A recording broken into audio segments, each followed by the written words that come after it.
Welcome to Your Strata Property, the podcast for property owners looking for reliable, accurate, and bite-sized information from an experienced and authoritative source. To access previous episodes and useful strata tips, go to www.yourstrataproperty.com.au. Hello and welcome. I'm Amanda Farmer and this is Your Strata Property. Joel Russell has more than 15 years' experience as a chartered accountant. He began his career in accountancy as an undergraduate with McBurney and Partners. In 2007, he joined Kelly Partners North Sydney, becoming a partner in 2015. Joel's interests include surfing, reading, and travel. Today, I am delighted to welcome Joel Russell of Kelly Partners. Welcome, Joel. Hi Amanda, good to be here. Thanks for having me. It is an absolute pleasure to have you. And of course, we are here to talk about strata accounting and all things numbers. Well, you know, they say there's no such thing as uninteresting topics. There's only uninterested people. So exactly. I like it. Now, I'm sure so many of our listeners are familiar with Kelly Partners, which is Australia-wide, providing accounting and auditing services to strata buildings and helping strata managers wade through that sometimes complicated stuff. But the first question I want to ask you, Joel, why is it so important for both strata owners and managers to have a good understanding of the financial aspects of running a strata building? It's all about providing the information to help these users, being the owners essentially, make the important decisions about the allocation of their resources, being their money. They need to be able to understand the story that is being told. It's a language. It's like, you know, English or Chinese or whatever your first language is. Numbers is a language. And I honestly believe that a balance sheet and a profit and loss is probably the most concise form of storytelling that, you know, mankind has devised so far. I like that. A balance sheet and a profit and loss as storytelling. Exactly true. That's right. The balance sheet is it's a snapshot. It's a photograph of what's happening right now. Yeah. How it is. The cold hard fact of where we are or how far down the hole we are. And the profit and loss is a story of how we travelled from the start of the year to the end of the year. Mm-hmm. And being able to interpret that story as a strata manager and tell that story to your owners is a valuable skill to have. It's a tool in your kit that you can, I guess, use to build trust with your owners, that essentially you have a competency. And obviously everyone plays to their strengths, but you know, that is an essential element, I think, at least to be able to read the story.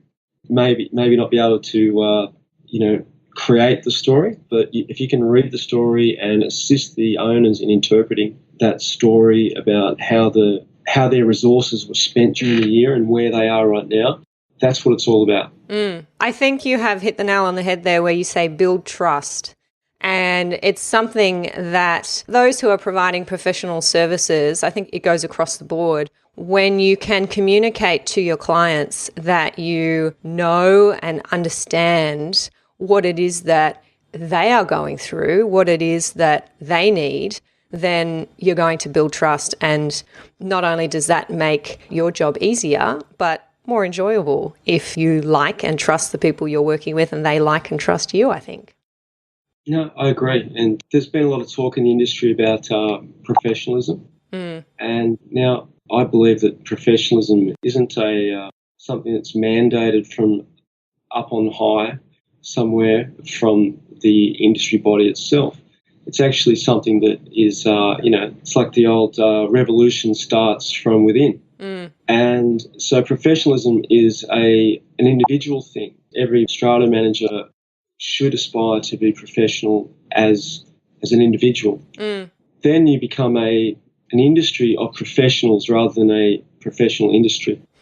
And I think part of that is the acknowledgement that what we're doing, you know, you compare the managed assets between the Australian Stock Exchange and I guess the body corporate industry as a whole. Yeah. And, actually the managed assets are quite close, and essentially, well, eventually the managed assets in the strata industry will overtake the managed assets on the Australian Stock Exchange. 1.3 trillion.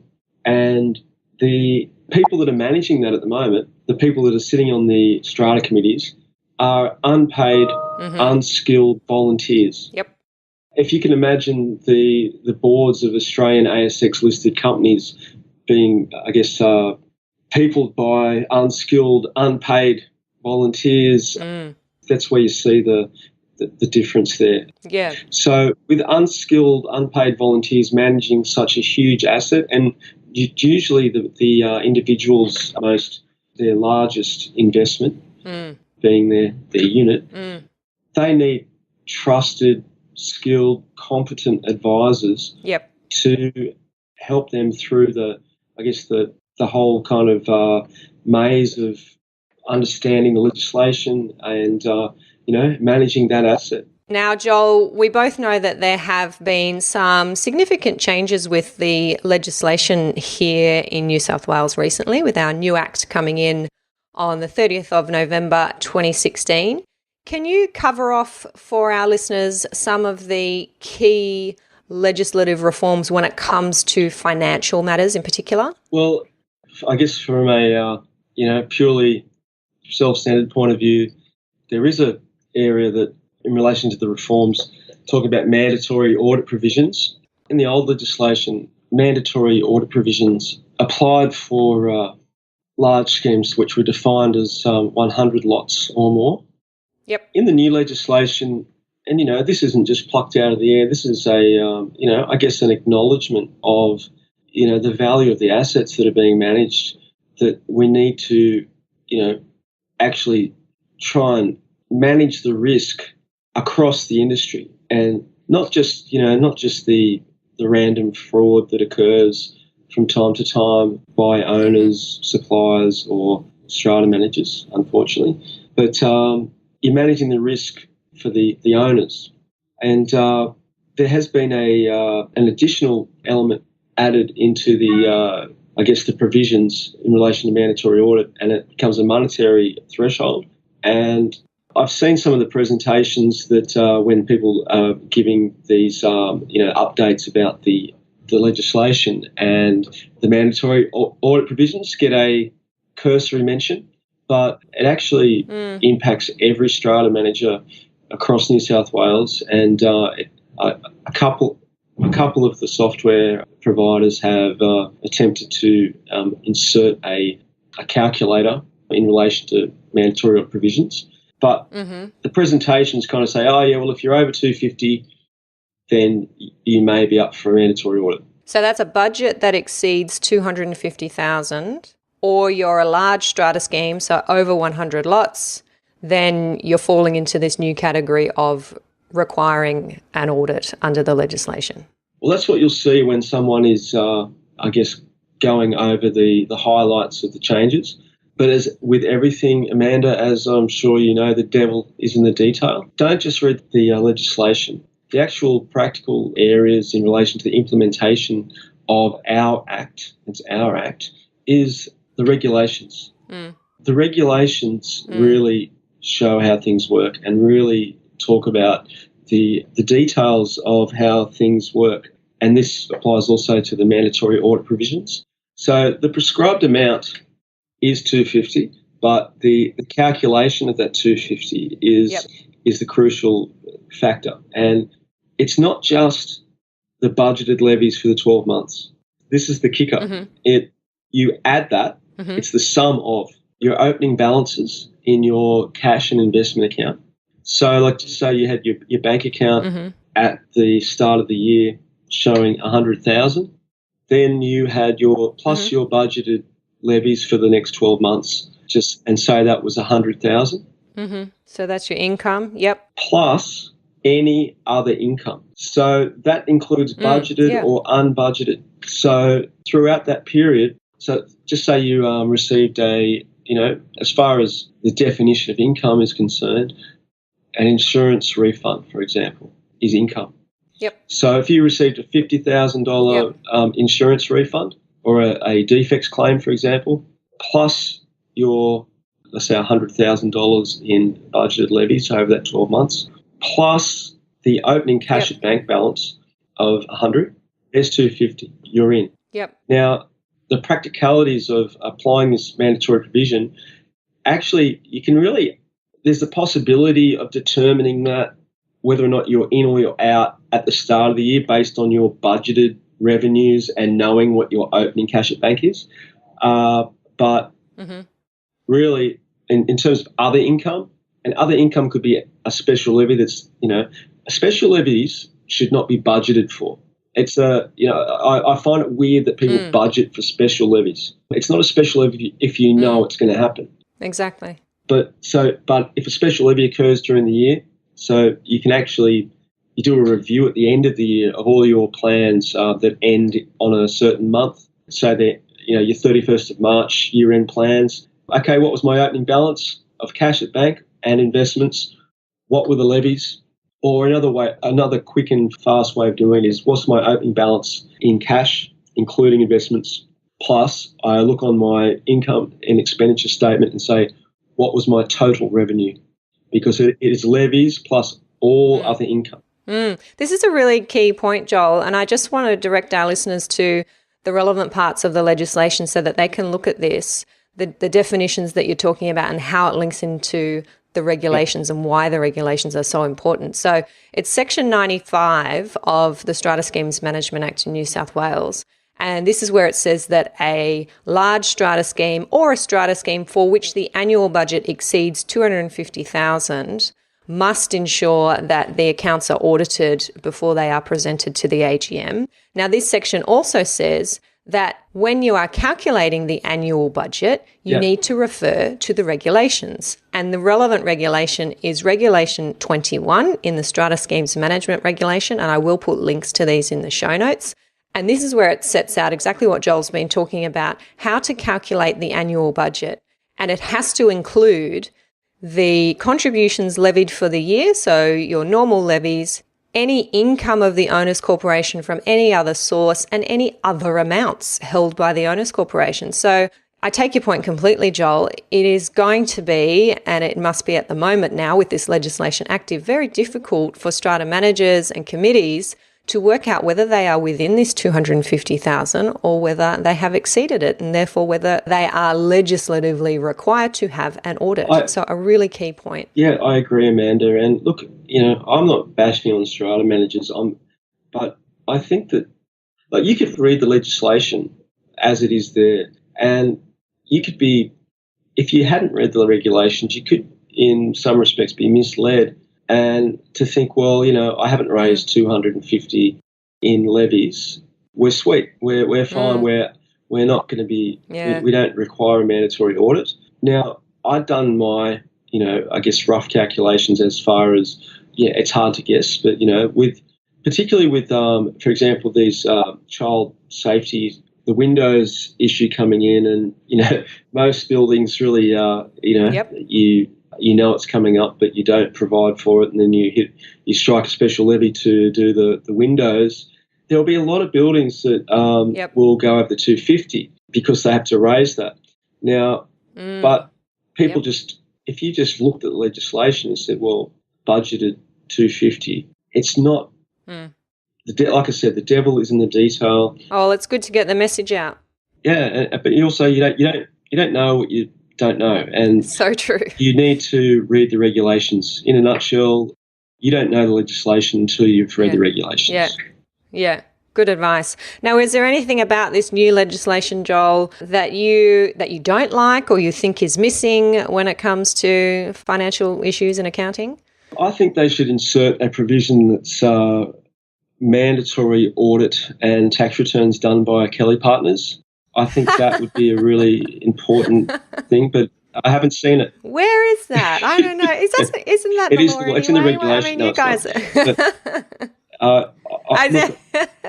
I'm not bashing on the people that have done the legislative change, but go ahead. Everyone else is. I think the road to hell is paved with good intentions. And I think that the insertion of the key financial information statement as a requirement to Yes. be provided, with no mention that you actually need to Yes. provide a set of financials to accompany the notice, is baffling. Now, Yeah. key financial information statement was, I read the submissions when they were, sending out to the fair trading for comment. And one of the questions that was posed was, do you think that simplified reporting would help the owners? And our response was, simplified reporting is a great idea, but you need to have an understanding of where that came from and a trust in the underlying integrity of where that information came from. A CEO, for example, a CEO doesn't have time to read a full set of accounts. They ask for key financial information. They want to know the certain ratios, the KPIs that are impacting on their business. But the only way that they can interpret those key elements of information that are derived essentially from a set of financial accounts is through years of understanding.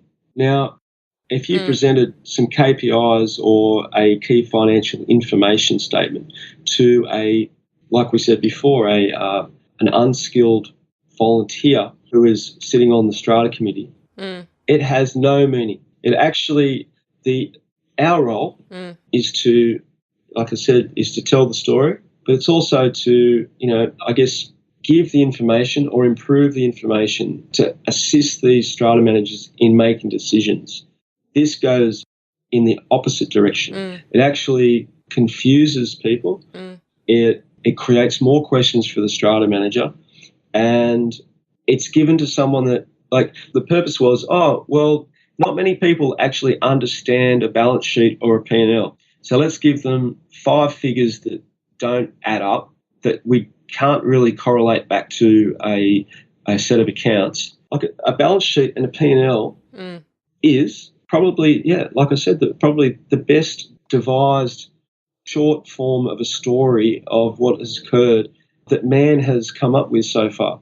Now, so I believe that the legislation is going in the wrong direction. Really, if you were going to actually do something in this area about making it easier for owners to understand financial statements, the answer would have been, let's make it mandatory for anyone that is sitting on an executive committee or a strata committee to have a one-day course to understand what a balance sheet is and what a P&L is. Yeah, that's an option that has been canvassed, I know, over the years and has some advocates and some detractors. The one drawback with requiring something like that is that there are buildings out there that are struggling to get anyone to volunteer for their committees. So the minute you require a one-day course, the few who are left have disappeared as well. Oh, okay. Well, I get that. I guess that's the extreme end of things. And I understand that, volunteering to be on a committee is more like, everyone take one step backwards and you're the last man standing or last woman standing and you're on the executive committee or strata committee by default. But I just don't think that legislating that key financial information statement is not achieving what its intentions were. The intentions were good, the execution was poor. Yeah. What I find interesting is that the statement of key financial information must be included as an attachment to the agenda for the AGM, and there must be a motion to adopt the financial statements. It's optional.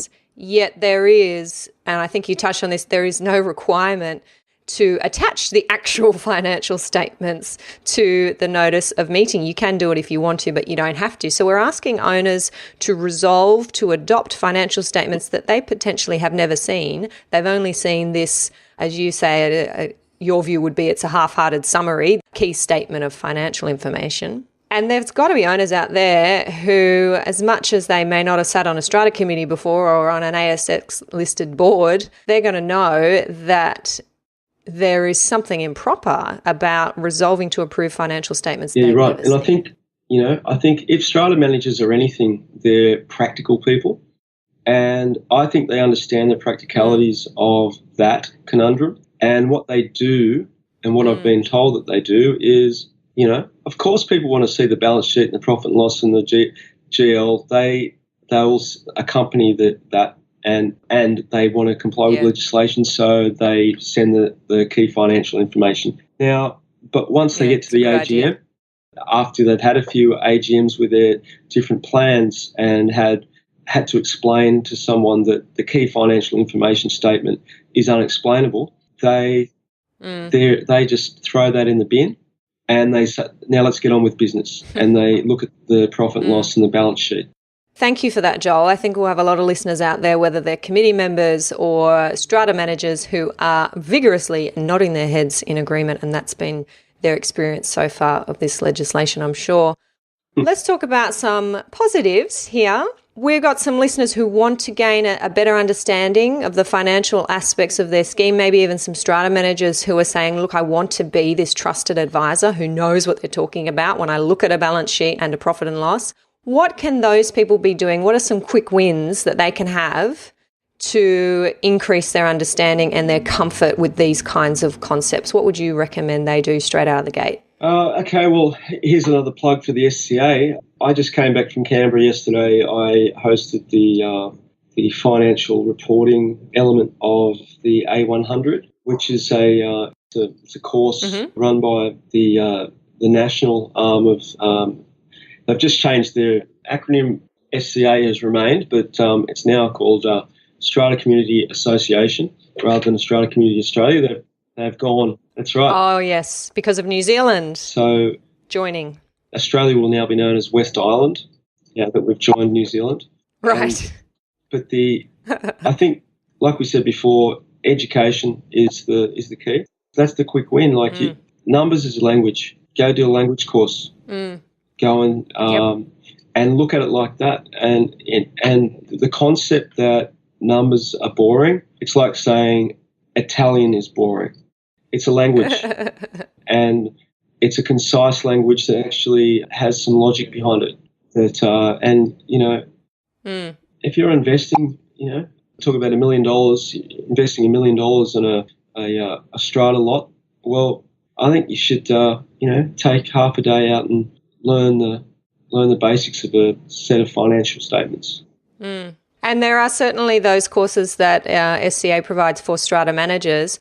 Unfortunately, I'm not sure that there is anything equivalent for committee members. As you said earlier, that's a bit of a gap there, and we should be educating our committee members, and they should be able to do a course of some sort, maybe not a whole day, but gosh, even a couple of hours online would be good, wouldn't it? Certainly. I had a chat with the national trainer, Carol Anderson, and my understanding is that it's in the wings. Great. I just think as a strata manager, you're just going to save yourself so much time walking into a committee meeting surrounded by people that actually know what they're looking at. You're no longer, you're really reducing, having an educated committee results in a real reduced risk, exposure to risk for strata managers. So it's kind of, it's in the strata manager's interest to have an educated committee. Absolutely. Yep. Good tip. Personal question. What books have had the greatest impact on you and why? I guess back in my 20s, I read The Electric Kool-Aid Acid Test by Tom Wolfe. And that was a funny one because, I guess the irony, it's come full circle because when I started working with Brett, that was one of his I'm not sure if he read The Electric Kool-Aid Acid Test, but there was a quote, and we still use it today, that was referenced in a book called Good to Great by Jim Collins, and it talks about the bus. Yep. You're either on the bus or you're off the bus. And that actually came from that novel, The Kool-Aid Acid Test. It involved LSD and, lots of shenanigans during the 60s with the hippie movement. But the essential concept that, you get the right people on the bus in your business and then you decide where to drive it. That has been something that as a quote and as a concept we've applied here, and we'll say it to our clients and people. There's a truth in that. Get the right people on the bus first, and then together you decide where to drive it. Absolutely. And if those are the books that you're reading, Joel, you certainly are not a boring accountant. I'll tell you a book that I've read recently that really cuts through a lot of the noise, I believe, and it's there's a I don't know how many habits is it 7 habits of highly effective people. That's it. Yeah. Now that was written by a guy called Stephen Covey. Yep. His son, I assumed when I read this recent one that it was Stephen Covey again, but his son is also named Stephen Covey, Stephen M. Covey, and he's written a book called The Speed of Trust. Okay, I haven't heard about that one. And that's an amazing book because really it's like I said, I believe it's something that cuts through the noise, and really, as Curly from City Slickers said to his compatriots when they were riding through the desert, the meaning of life is one thing, and the meaning of business and the meaning of, I guess, your life can come down to trust. Everything is on the basis of trust. The speed at which we can achieve things, the way that we can work together, the efficiencies and achieving great things all comes down to this establishment of trust. And the book, it's great. You work through, if you're not a naturally empathetic person, for example, well, he says that's fine. Do you know what?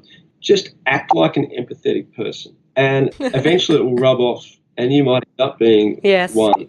Act the way you want to feel. Act the way you want to feel. But the trust thing, I've come to see, you can really whittle most issues and most problems right down to trust. And, that is, I think it's key for any strata manager as well, is the question is, how do I establish trust as quickly as possible with this executive committee? What do I need to do? And and I guess the other thing is too, is how do I re-establish trust once trust is lost? Yes. Once you've lost the trust, you don't just throw your hands up and say, well, that's gone, I'll move on to the next building. There is a road to redemption at rebuilding trust. There are elements that you can do. And, I think most strata managers are naturally, or they're intuitive towards how to build trust, but I think you can nail most issues and problems down to that one word. And I absolutely love that we have come full circle. We started this conversation talking about building trust, and that is where we've ended up. I think that's a fabulous place to leave it. Thank you so much for that, Joel. Thank you, Amanda. I really appreciate your time. Thank you. Now, before we say goodbye, do let us know how our listeners can find out more about you and Kelly Partners. Well, I guess, you can, we're doing a bunch of stuff around around town. We host a Strata in Conversation quite regularly. We've got one coming up on the 28th of April. It's actually sold out. Yes, I'm looking forward to it. Yeah, we have apparently we've got a couple of pretty rock star Strata guests there, including yourself. And but if you want to find out about us, just go to our website www.kellypartners.com.au, or just give me a call. I'm happy to have a chat about anything, and or you can take me out for a beer down in North Sydney somewhere. Sounds like a good idea. Thanks so much, Joel. Thank you, Amanda. See ya. Thank you for listening to Your Strata Property, the podcast which consistently delivers to property owners reliable and accurate information about their strata property. You can access all the information below this episode via the show notes at www.yourstrataproperty.com.au. You can also ask questions in the comments section, which Amanda will answer in her upcoming episodes. How can Amanda help you today?